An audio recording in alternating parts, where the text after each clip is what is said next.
Welcome to Watch You Want. We're 10 minutes late, and I apologize.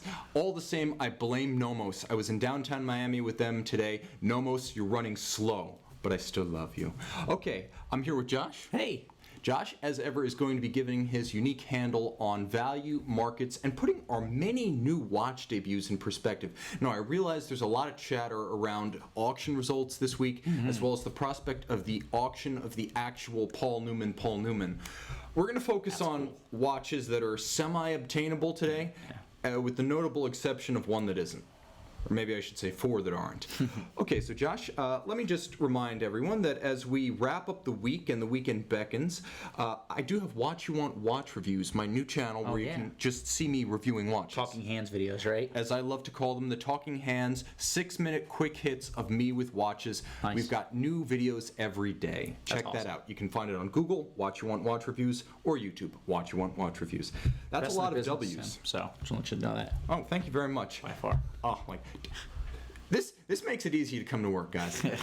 So tonight, obviously, we've got the latest in a long line of Breitling Chronomat 44s. This one, the boutique edition.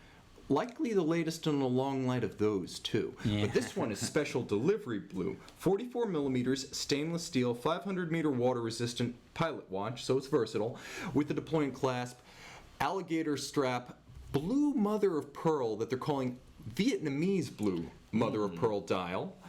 John McCain, take note. And they've got a caliber B01 with its 70-hour power reserve, in-house status, vertical clutch, column wheel, powering the whole thing. 100 pieces. And speaking of John McCain's era, this one has suggestive caseback art, the likes of which we can no longer paint on the nose of U.S. combat aircraft, but you can have it on the back of your aviation-themed Breitling. Semi-naked women. Yeah. Goes well with watches. Okay, hey, it's caseback art. You don't have to show anyone.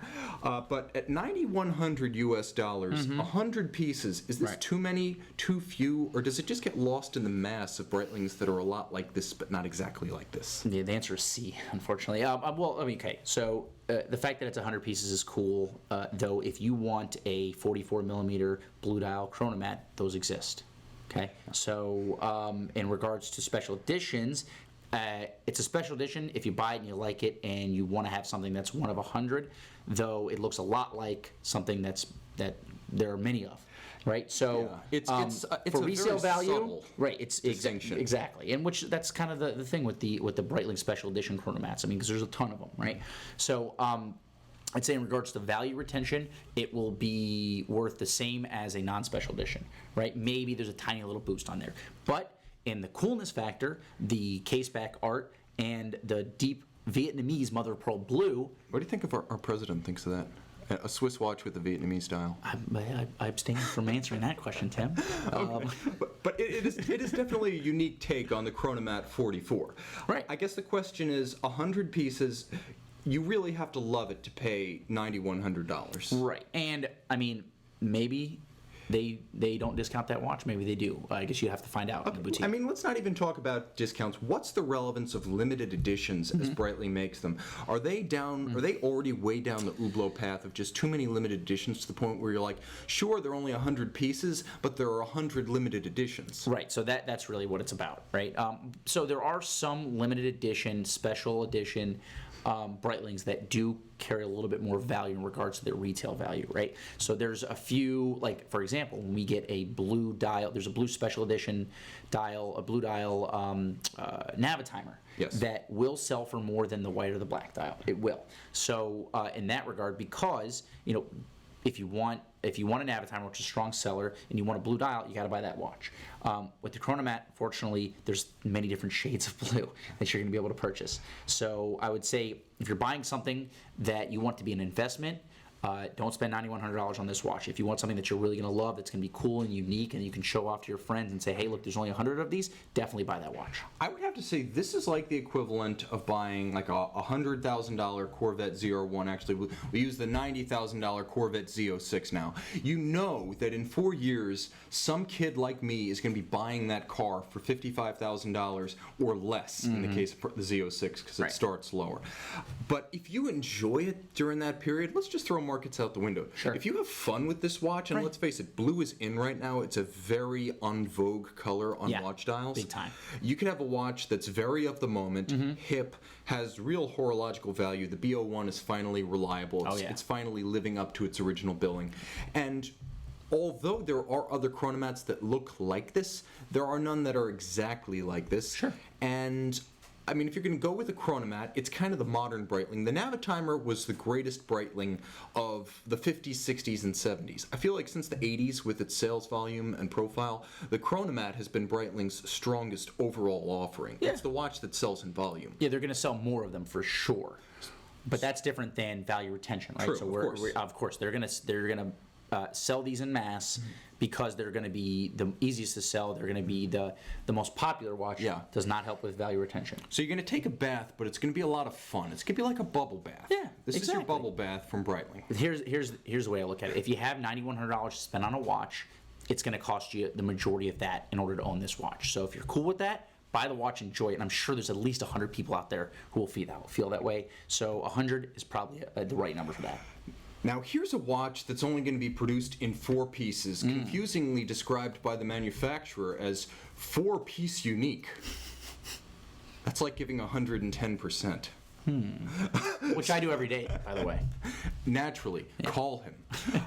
The MB&F HM6 Alien Nation. Ooh. Because Roswell was roughly 70 years ago this June or July. No one really knows when crap landed in the desert, and no one really knows when we found it. But it's still a no-holds-barred conceptual tribute to ufology and pop culture, taken to the state of the art. Still no love for Kecksburg, Pennsylvania, the other American Roswell, but the bottom line is that this is MB&F being MB&F. Full sapphire case, combined with Black Badger's still awesome AGT Ultra solid luminescent bands, and includes 5 handcrafted white gold alien residents. So cool. Inside the case, each one of those little guys takes about 30 hours to make, and the case takes over 500. So here is, in many ways, the polar opposite of the Breitling. Ruinously expensive at $500,000. Sure. You'll never see another one. Even if you own one, that'll be the only one you ever see. Yeah, I don't think they're allowed to meet the 2 people or the 4 people who own it. Like antimatter, they will spontaneously combust. And just as an antimatter reactor powered Zeta reticulons to New Mexico in 1947, so too does the caliber HM6 with 68 joules. It's 18,000 vibration per hour beat rate. It's 3-day power reserve, automatic winding, and David Kondo horological pedigree power this HM6. Wow. Now here's the thing. It's priced like alien tech. Again, $500,000, but consider the opportunity. You are going to hit the block like a boss at your next X-Files fan fest. Absolutely. And you are going to stick it to the cosplay superstars at the next Comic-Con. That's right. You might even be asked to be on Ancient Aliens with a watch like You're going to be on the discussion panel with like Ryan Reynolds and the guy who played Freddy Krueger. So here's the thing, Josh, I still think that Swatch and Megadeth's ufology tributes are more accessible. Oh, yeah. The ones to buy if you're going to buy a lot. Yeah. But I'm very interested in your take on the relevance of super watches like this to average enthusiasts, and how does the market treat them? I mean, do they even sell through pre-owned dealers? Yeah, so, well, there are some dealers that we know who deal in the ultra high-end stuff, but even this might be out of their range. You know, there again, in New York, there's a few guys who deal in these types of watches, and just really, I believe they're just brokers for the most part. They're not buying and selling these watches. So, my take on super watches. So just to be clear, it's very hard to get a secondary market dealer to buy a watch off if you like this outright. Right, because I mean the speculative nature of this watch, you got to think to yourself, how many people love this watch enough to spend anywhere near a retail price? So the answer is probably very, very few. And how do you find those people, and how do those people find you? So it's either going to be very expensive to find these people, very expensive for those people to find you, or they don't exist. So the speculative nature of this watch is going to be immense. So while it might sell for retail, if I had to take a guess, I'm betting low. Right, if I'm a dealer, unfortunately, that's just the way it works if you're in business in this type of business. So my idea on super watches it's going to be similar to like ultra super cars, and there is more of a market for super cars, dealers buying them and selling them. And there are magazines that are dedicated to nothing but like putting your supercar in front of rich people. You've got your Rob Report, you've got your DuPont's Registry. There are like mainstream ways you can advertise these. Not really the case with watches. Does not exist for watches. Maybe in the future it will, but I think that the way it affects the entire market is the way supercars affect the market as well. So if I'm never ever going to be purchasing, a Murcielago, right? The fact that it exists, there's technology that goes into it. That technology will one day be licensed and make all the cars below it better. That's the way it works, right? That's the way I look at it. So whenever you have a super high-end brand taking chances, spending a lot of money in R&D to create really ultra cool movements and case materials and things like that, eventually down the road that should trickle down to watches that will be affordable for guys like you and I. So that's really the only benefit I see from a watch like that. Otherwise, it doesn't exist. So the relevance to the average collector is that maybe it's aspirational, right? And it's got like a gee whiz factor. Like when you read the Ford GT versus LaFerrari versus Porsche 918 shootout in Motor Trend, you're like, I'm never gonna see like one of these cars. No.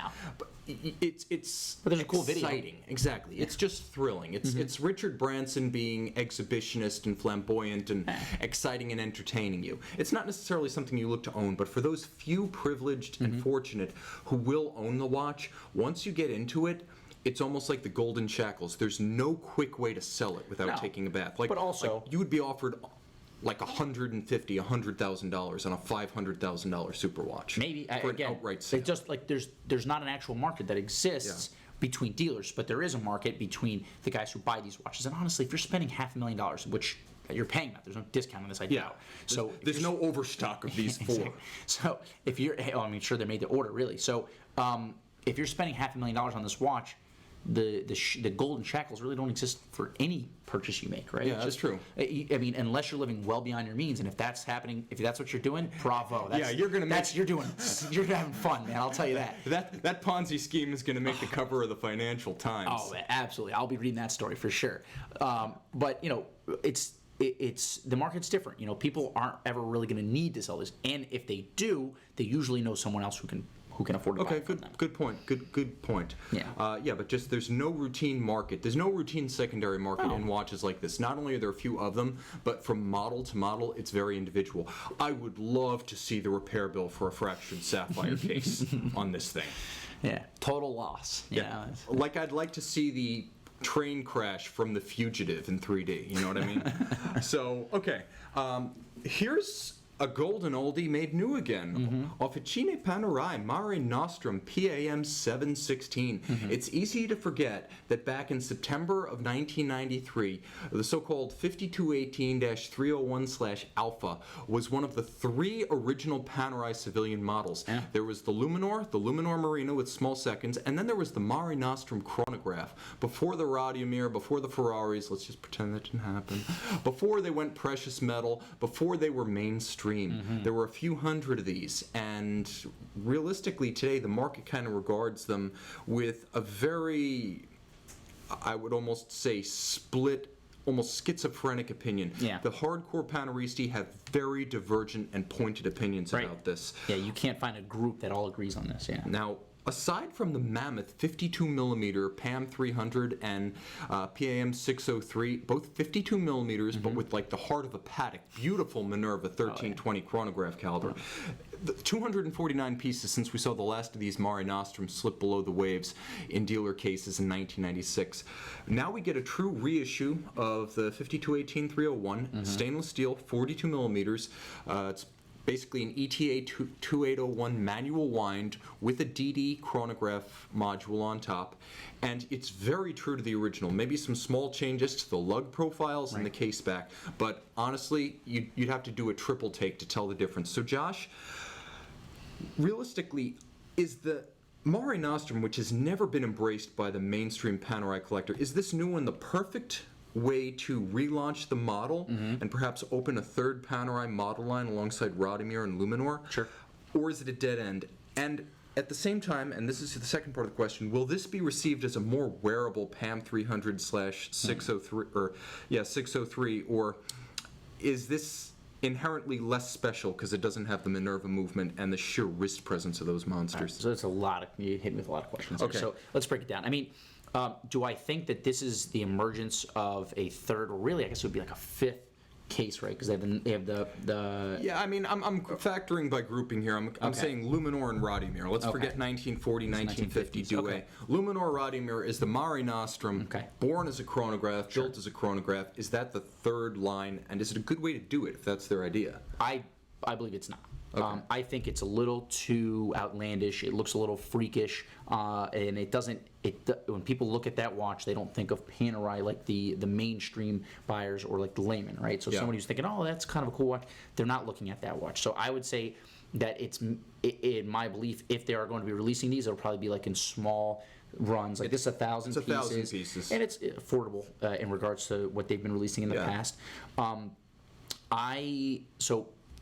When I saw this release, I wasn't sure what to think, right? I like the blue dial. I personally like the Mare Nostrums, but I know a lot of Panaristi don't. In fact, our founder, O.J. Watley, I had a conversation with him about this watch. So I discussed it with two different people who had two different ideas. First one was O.J., second was Brian Govberg. So the first conversation I had with O.J., he nearly threw up on my shoes. Okay. Yeah, he's not a fan of the watch. He's never really been too much a fan of the Mare Nostrums. He believes that the watch is too small at a 42 millimeter. He compared it to the PAM 006, which I spoke to you about, and mistakenly thought that this was a reedition of that watch. So it is the 5218 301A. Yes. It's the reedition of that, and you can, if you look at them side by side, you can absolutely see the differences, which you showed me. Thank you. But he believes that the watch wears entirely too small. This is also a guy who likes to wear 47 millimeter submersibles, which I don't. So, but those are very popular, of course, like the Bronzos is at daily wear.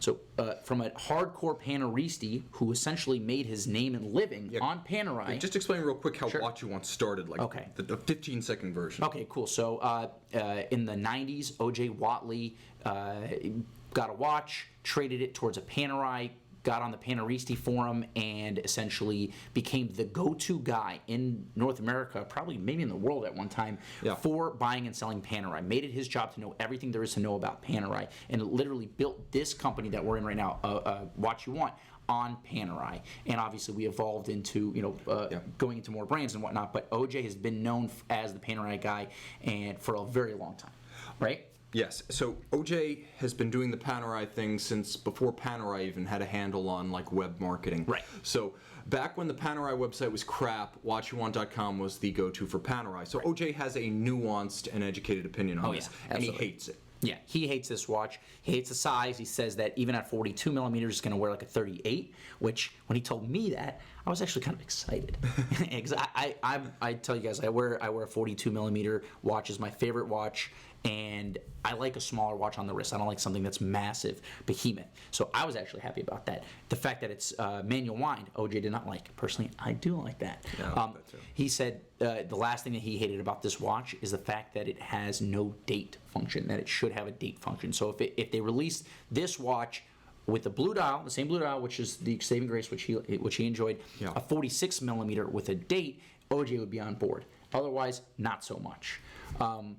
So the other side of the spectrum of this watch, and I don't mean to spend too much time on not at this. all, but no, this is worth talking about because people are talking about it. Right, absolutely. So you have OJ, old school, hardcore Panaristi. Pre-owned dealer too. Of course, pre-owned dealer, so very into resale value. And Interested in what people want to buy again and again and again. Exactly. Whereas so now you have Brian Govberg of the Govberg family. He's been selling new watches for his entire life, essentially, right? And is very educated on this. So I said, hey man, what do you think of this watch? So basically, he gave me a retail rundown of the watch with the summation that this watch will not only do great on the resale, will sell out all at retail, and he thinks it's an absolutely fantastic watch.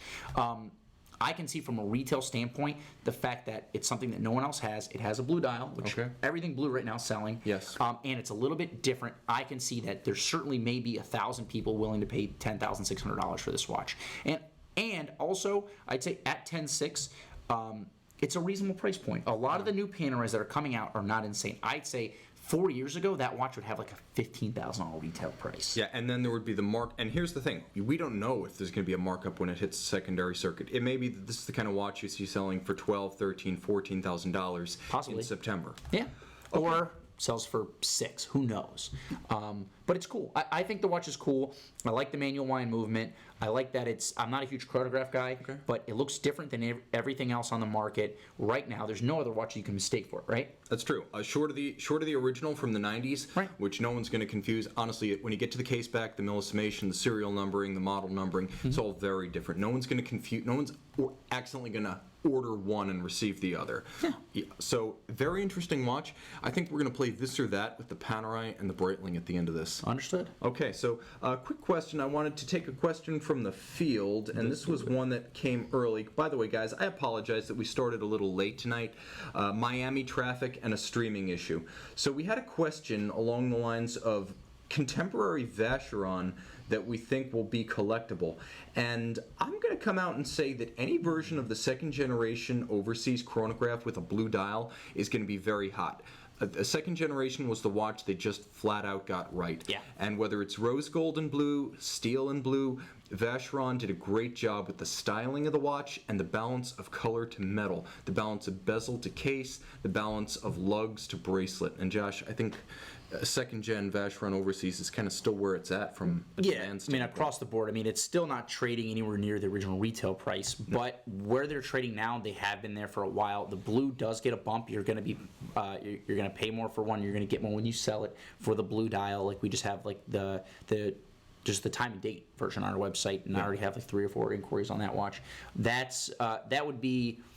We have to be careful. When people say collectible, they're always thinking about something that they're just going to go up in value. Something that is fun, that has a following, and will always have a following. Right. It'll always be saleable. Yeah. Yeah. It's not going to be like something where it's going to take you a year to get rid of the watch. You can probably, if that's a watch that 5 years from now, it'll take you probably a month to sell easily on your own. Exactly.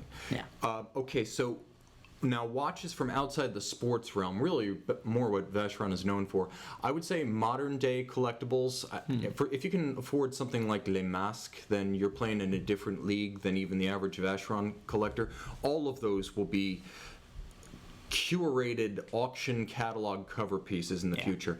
Now, below that level, I would say from the 90s, you want to look for watches like the first generation 47101, the Le Historique chronograph.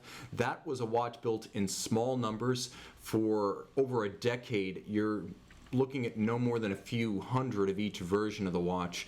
And I do think the solid caseback first generation before the 47111, the 47101, that's going to be a very collectible watch because it was one of the best in the Historique collection, one of the first, and pays tribute to a great era in Vacheron design without itself being an old, unreliable watch.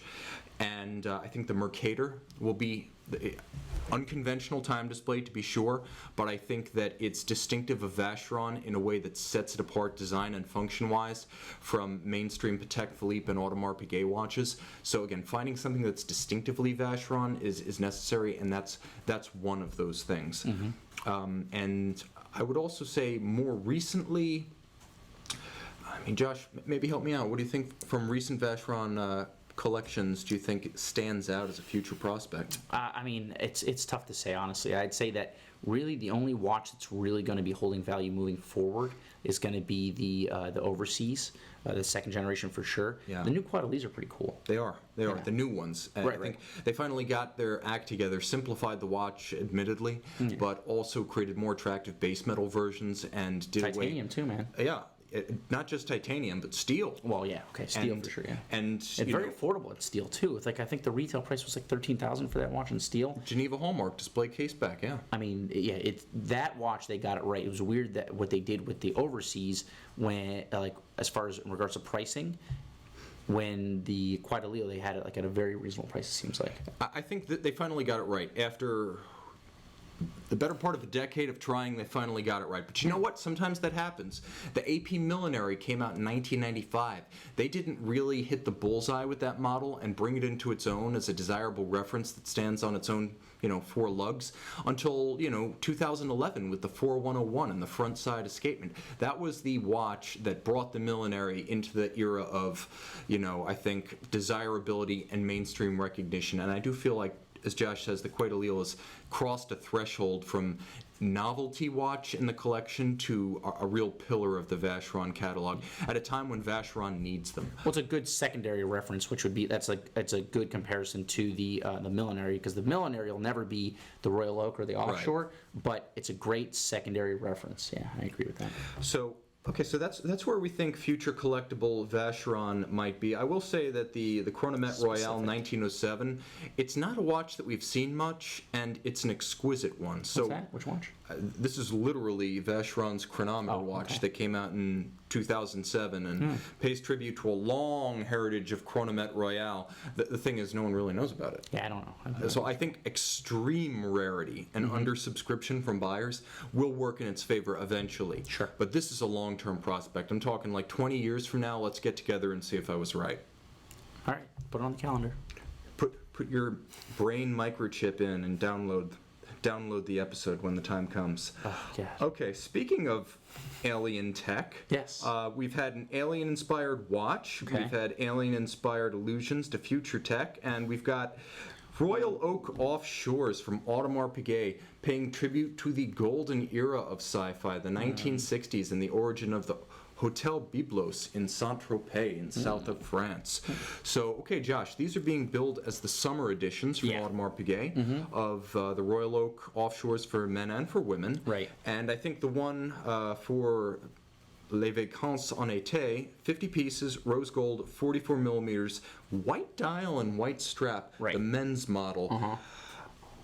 This is interesting because you could probably have the ultimate two-watch oversized collection if paired with Jaeger-LeCoultre's own tribute to Byblos in the it was like 48-piece 2009 edition of the Master Compressor Extreme Tourbillon. That and the Offshore 44, and you are set for the summer. Yeah. You've also got two boat anchors on your wrist for diving. Josh, question. This recalls both the regionally inspired, Monaco-inspired Blancpain 50 Fathoms Monaco Yacht Club from about 2009, and from about like 2014, the Hublot Oceanographic 4,000-meter rose gold. Now, the Blancpain was 20 pieces, the Hublot was 100, this new Audemars Piguet is 50. Are big white men's watches white elephants, or are they just white gold? I mean, great move or terrible styling decision? They made 50 of them. Okay. So they only got to find 50 people who like this watch. Fair enough. I mean, okay, put it this way: the white ceramic diver. It's a watch that performs unbelievably well in the resale. Yeah. Personally, hate the watch. I'm not a white dial, a white case, white strap watch guy. That's not for me. We've got a picture of that albino sports watch for you, by the way. Okay. So you guys have that queued up. So the Oceanographic and all white and rose. Yes. Again, it doesn't do much for me, but when we do get them, they do sell well. So the fact that there's only 50 pieces and it's an Audemars, and Audemars is on fire right now, I'm sure they will all sell, and then there'll be people looking for them as well. You know what? It kind of looks a little bit like the LeBron AP, the Offshore. It does like a little bit. Tiny little bit to it, which, by the way, is like super hot watch still. I mean, that came out, 2014, I think? So, or I don't remember. But, so the important thing is that this watch is not necessarily, I mean, because when you think of white watches, you think, Chanel J12, white ceramic, stuff like that. Great watch for my wife. Perfect. Yeah. But here's one that wears its gold and its white highlights with a certain harder-edged masculinity. I feel like this is the kind of thing that would work well in the right geographic mode. So Saint-Tropez and the Hotel Byblos, the French Riviera, Miami Beach, South Beach. That's where all these watches are being worn. Like, there is a time and a place for this watch, and it might be exactly the spot for which it's named.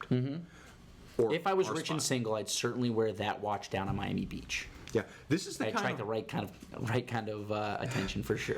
This is the kind of watch you have to wear with absolute confidence. You have to wear it with a straight face, not flinch, not staring down at your wrist. You got to just pull it off with panache and absolutely Again, it's just like deadpan humor. You have to deliver it without flinching. That's how a guy wears a watch like this. Of course I'm wearing a large white rose gold watch. Why wouldn't I? Yeah, you got to be ready to unstrap that watch, hand it to someone in your entourage who's Yes. hopefully bigger than you, and deck the guy who questioned you about it. You know? Exactly. Otherwise, don't wear that watch. Yeah. So again, this is an interesting watch, and we do think it has a market. We also think it's a watch for a time and a place. And from AP, please explain the difference between the value of AP's brand right now and the likes of, for instance, Hublot or Blancpain, who have tried this white watch thing. Sure. Well, so control over distribution right now. So AP right now is releasing extremely relevant watches. They're not missing on anything they're releasing. They're also controlling distribution better than it seems that they ever have, or at least that I know of, right? So those two combinations are it's giving a boost to the entire brand. All boats rise. So when they go off board and they release something like this, or even like those color divers, right? Which are all limited, and they're selling every last one of those, and people are liking them. So even though they're kind of weird watches, they're not mainstream. They're not something that your everyday guy's gonna want to purchase, and usually the price is a little bit higher too. They're being able to sell these watches because people who are spending money on watches are thinking about AP. Hublot, on the other hand, or even Blancpain, which it's two different stories there, they're going to be heavily into marketing. They're not going to be controlling distribution. They want to sell everything that they can, it seems like, right? They're not wanting people to want their watches. They want people to buy their watches, right? If that makes sense. I would also say that it's probably very true that given the strength of the AP brand right now, the relatively lower production and the excellent management of the brand, plus if they know people who've bought the extravagant color divers recently, there may even be a call list for the AP customer for this kind of watch. Like they may already have a good idea who's going to buy those 50. I mean, Whereas Blancpain, Hublot probably wouldn't. Definitely not. So I'm friendly with some of the boutique staff here in Miami and in New York. They have a huge customer base for their boutiques, whereas I don't spend a lot of time with the Hublot or Blancpain boutique staff, but I feel like for Blancpain for sure they're not going to have as large of a customer base. Hublot probably they do, but it's going to be a little bit different of a customer base. So now I definitely want to talk a little bit about a comment made by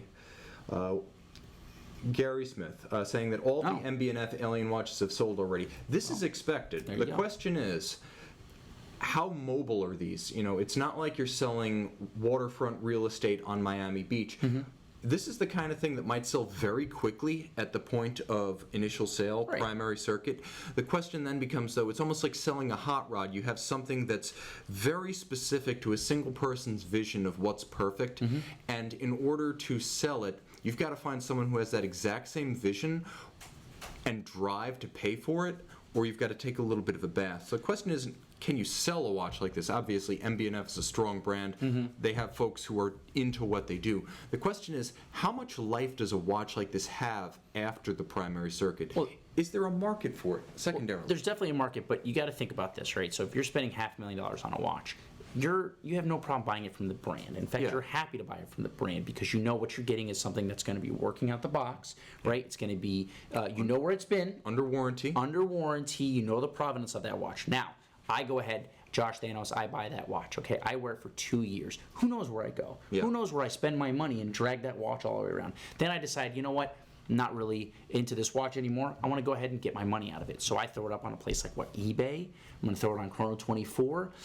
And now I got to talk to strangers who don't know me and who want to buy this watch. No, that watch is a watch that, if it does move, it moves between friends. So when I'm on a yacht in the south of France and I say, you know what, I'm not really feeling this watch, and my rich French friend says, you know what, I'd like that watch. We make a deal, handshake, trade money, trade watch there, we move on. That's where I believe a lot of these are being traded between, small communities of people who can, number one, afford these, and number two, know each other. Yeah, like this is where your RM25s change hands. Yeah. This is where like your Patek Philippe grand complications that don't go to auction sell.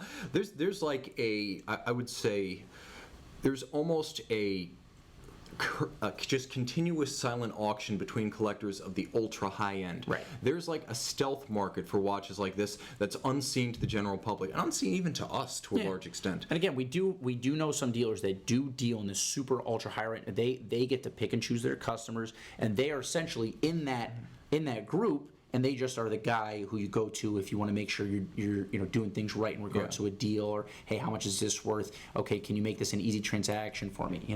So those there are dealers, but they tend to be brokers, or if they are buying them, they have a huge customer base that they can call on. I would even say this.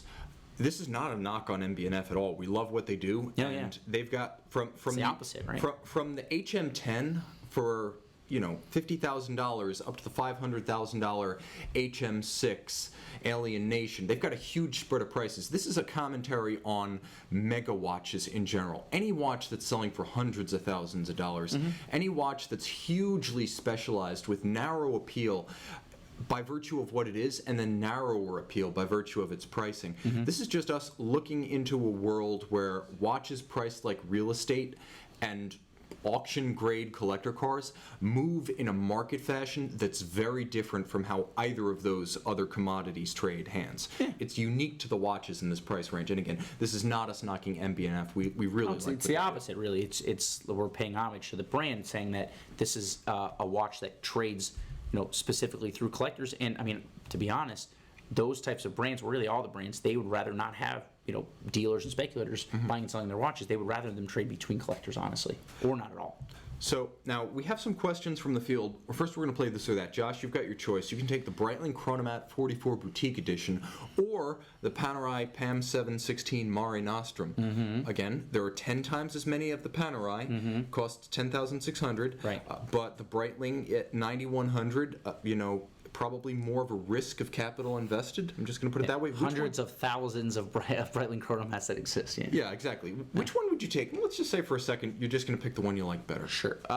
Personally, one that I would want to add to my collection currently, I'd go for the Mare Nostrum. It's a little bit different. I like the manual wind movement. I like it's a little bit more of a vintage look, even though it's not. It looks like the historic Mare Nostrum. It's smaller. Sure. Yeah. It's smaller than the historic Mare Nostrum, but it is very close to the case lines and dial. So the size of it's really important too. I think a 42 millimeter manual wind watch is going to look really nice on my wrist, but it's not going to look dainty. It's going to have a large bezel. It's a chronograph blue dial, but it's a matte blue as opposed to a mother of pearl blue.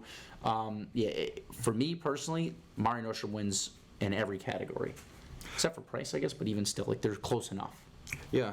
I would say personally, I always hate it when a company just recaps something it's already done. So while the Mare Nostrum from a style standpoint does appeal to me, and I do probably feel like if we were comparing the original from the 90s with the Breitling, I'd go with the original. Sure. But for a reissue, I give Breitling credit for doing something marginally different from what they've done before. Panerai took the easy way out here, and I'm going to say I like the spirit of what Breitling did with the Vietnamese blue mother of pearl dial on a steel case with a blue strap. I'm going to go with the Breitling. I think it's pretty cool looking. It's probably going to wear big on me, but I like the fact that Breitling tried something different. It is a modern watch, and proudly so. So I give them credit for not going back to the well the way Panerai did. Yeah, understood. Well, so you are kind of echoing the sentiments that, say, like an O.J. Watley would have in regards to that portion. I would say my motivation is completely different from OJ, because I've spoken to OJ about why he doesn't own a Prix-Vendôme Mare Nostrum. He just hates the model. Right. I actually like it, and that's my favorite Prix-Vendôme Panerai.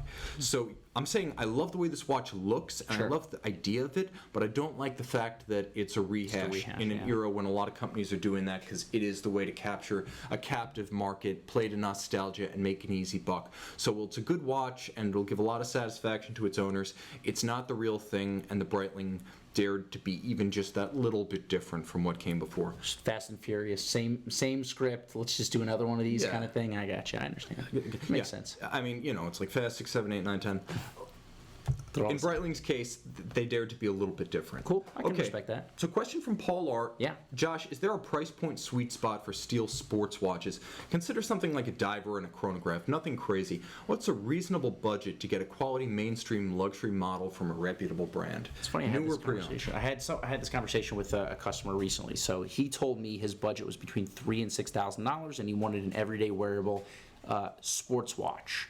So I told him that within his budget, he essentially has almost everything.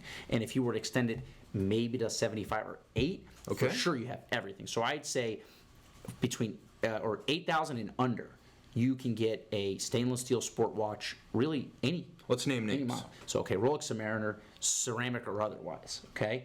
You can have, obviously, Speedmaster. There's almost any Speedmaster you want, in, except for like a few special editions if you want the Snoopy, okay? You can have an Aquaterra, a Planet Ocean, Right. or a 300 meter, any of the modern Seamasters. Any Seamaster. What's another brand? So Breitling. I mean, Many almost every single Breitling you can think of is going to be under $8,000, right? I'd say 90% of their catalog, right? Especially in stainless steel. Then you can go off board. You can talk about brands like Zenith. Zenith, yeah. Could you get this watch, Zenith Chronomaster 410, for $10,000 or less? I believe so. Yeah, I don't know the retail price on that watch specifically off the top of my head. I mean, but- just on the pre-owned circuit. oh, pre-owned for sure. I feel like you have to. Complete calendar moon phase El Primero display case back, full deployant buckle, and that's something I do like. That does add value to me.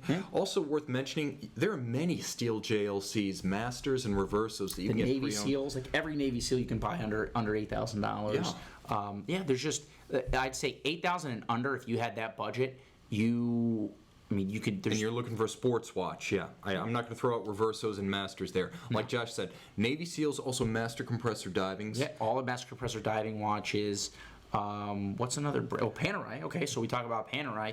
Yeah, almost every steel Luminor or Radimir is going to be under $8,000. You can go grab O.J. Watley's Delight and pick up a PAM 104. That's right. Exactly. Like his platonic ideal of Panerai. You can almost get 2 of those. Yeah, so you've got options there, and you can go as far off or far afield as you want. You can pick up a Nomos Ahoy with a signal blue dial, or you can pick up a classical Rolex sub. You can pick up a Breitling Navitimer. You can pick up an Omega Speedmaster Professional. Seamaster. You want a Bond watch? You've got a Bond watch. Any of them. You can get a Seamaster pre-coaxial for under $2,000. Yeah, that's true, and that's a great watch. You can get that aerospace on your wrist for closer to $1,000. Yeah, I think I paid $1,100 for this bag. And you can my still favorite get watch, by the way, right now. I love that watch too, and I'm not even wearing it. Just every day I keep wearing this thing. I can't take it off. Generation 1 Omega X33, a certifiable collectible that will go up in value, easily obtainable for $5,000 or less. Okay. I mean, I'm going to say guessing. that's my pitch. That's my pitch. It's a good watch. But I'd say that your budget, if you want to call it, $3,000 to $8,000. It's a big range, but there are so many options, and that's really the sweet spot of the market, I believe. I agree too. In the U.S. at least, the sports watch market, especially the steel sports watch market, is the luxury watch market. Yeah, that's right. Okay, so guys. Questions coming in about what we think of the Zenith Dayfi El Primero 21. Crazy. I'll just say this. It's what they needed. It's a good step one of 100 in rehabilitating the brand. I like it. I like the technology transfer from Tag Heuer. I like the size of it. I like the options in terms of traditional or open dials. For me, it's just a great restoration of the brand as a credible player in entry-level complication. For a watch priced around $10,000, that is a mighty effort from Zenith. Josh, thanks so much for joining us tonight. Thanks, Tim. My pleasure. Absolutely, it's always a pleasure here. All you out in the World Wide Web, have a great weekend. Stay safe. I want to thank Federico, Talking Watches 24 hours a day on our Instagram. Check me out at Watch You Want Watch Reviews on YouTube. I want to thank Jesse, operating the switcher tonight, filling in for Raph. He was a hero. Doing a and great of course, guys, this is Watch You Want, and thanks for logging on. See ya.